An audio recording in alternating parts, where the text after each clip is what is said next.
அஸ்வமேத யாகம் நடத்திய குப்த மன்னர்கள் யார் யார்? 2 பேர். குமாரகுப்தரும் முன்னாடியே பார்த்தோம் சமுத்திரகுப்தர். சமுத்திரகுப்தர் நடத்தியிருப்பார்ல, சமுத்திரகுப்தர் குமாரகுப்தர் 2 பேர் நடத்தியிருப்பாங்க. குப்தர் கால கட்டிடக்கலைக்கு எடுத்துக்காட்டு, குப்தர் கால கட்டிடக்கலைக்கு எடுத்துக்காட்டு எது சொல்லலாம்? அஜந்தா. அடுத்து மகாராஷ்டிரால அஜந்தா எல்லோரா மகாராஷ்டிரா. வேற மத்திய பிரதேசில் பாக் மத்திய பிரதேஷ். அதுக்கப்புறம் உதயகிரி ஒடிஷா.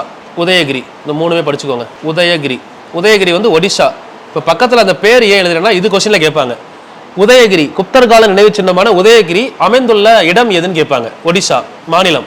பாக் வந்து மத்திய பிரதேஷ். அஜந்தாவை எல்லாராவும் மகாராஷ்டிரா. மகாராஷ்டிரா அஜந்தா எல்லோரா.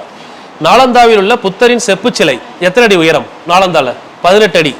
சுல்தான் கஞ்சில் 7.5 அடி. குப்தர் காலத்தில் மக்கள் பேசக்கூடிய மொழி பிராகிருதம், ஆட்சி மொழி சமஸ்கிருதம். Very good. பிராகிருதம், ஆட்சி மொழி சமஸ்கிருதம். ஹூனர்கள் அப்படிங்கிறவங்க யாருன்னு கேட்குறாங்க. ஹூனர்கள் அப்படிங்கிறவங்க யாரு? ஹூனர்கள் அப்படிங்கிறவங்க நாடோடி பழங்குடியினர். Very good. நாடோடி பழங்குடியினர். இதோட தலைவர் யாரு? தோரமானர். தலைவர் தோரமானர்மா. உருவத்தில் தான் நாணயம் வெளியிடுவாங்க. பாக்ஸில் இருக்கும் பாருங்க, அது கீழே தான் வருவார். தோரமானர் தான் அவங்களோட தலைவர். அவர் பேரில் அவர் உருவத்தில் தான் காயின் ரிலீஸ் பண்ணுவாங்க. அது மாதிரி ஹூனர்களின் நாணயத்தில் பொறிக்கப்பட்டுள்ள உருவம் யாருடையதுன்னு கேட்டாலும் தோரமானர். ஹூனர்களின் தலைவர் வந்து தோரமானர் தானமா. அவர்களின் தலைவரான தோரமானர் தனக்குத்தானே அரசராக முடிசூடி கொண்டார்.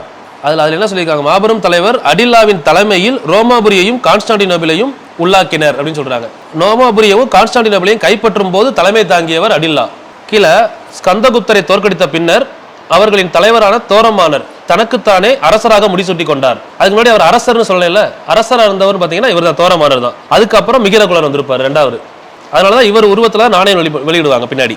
அடில்லாவை நோட் பண்ணிக்கோங்க. பட் அடில்லா வந்து அவங்க அரசு உருவாக்குனப்போ, இப்போ இவங்க அடிமை வம்சம்னு சொன்னீங்கன்னா குப்தர் யாரு? அடிமை வம்சத்தை கொண்டு வந்தவர் யாரு? குத்புதீன். பட் கோரி அப்படின்றவர் இந்த வம்சத்தை உருவாக்குனவர், முன்னாடி இருந்தவர். இந்த இடத்த முத ஆட்சி பண்ணவர் முகமது கோரி. ஆனா அடிமை வம்சத்தின் தலைவர்னா யாரை சொல்லுவோம்? குத்புதீன் ஐபக் தான் சொல்லுவோம். அதே மாதிரி இந்தியாவுக்குள்ள வர்றதுக்கு முன்னாடி அந்த குரூப் ஆர்கனைஸ் பண்ண ஒரு பேர் அடில்லா. இங்க வந்ததுக்கு அப்புறம் முதல் தலைவர் வந்து தோரமானர் தான். அதுக்கப்புறம் இவர் பேர்ல தான் உருவத்தில் காயின் ரிலீஸ் பண்ணுவாங்க. லாஸ்ட் பாயிண்ட்ல இருக்கும் பாருங்க, லாஸ்ட்டுக்கு முன்னாடி.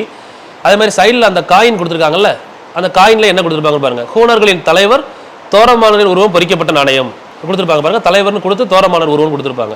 2மே நோட் பண்ணிக்கோங்க. தலைவர்னு சொன்னா தோரமானர் தான் நிறைய இடத்துல மென்ஷன் பண்ணியிருப்பாங்க. அந்த நாணயத்திலையும் சொல்லியிருப்பாங்க, கீழே சொல்லியிருப்பாங்க.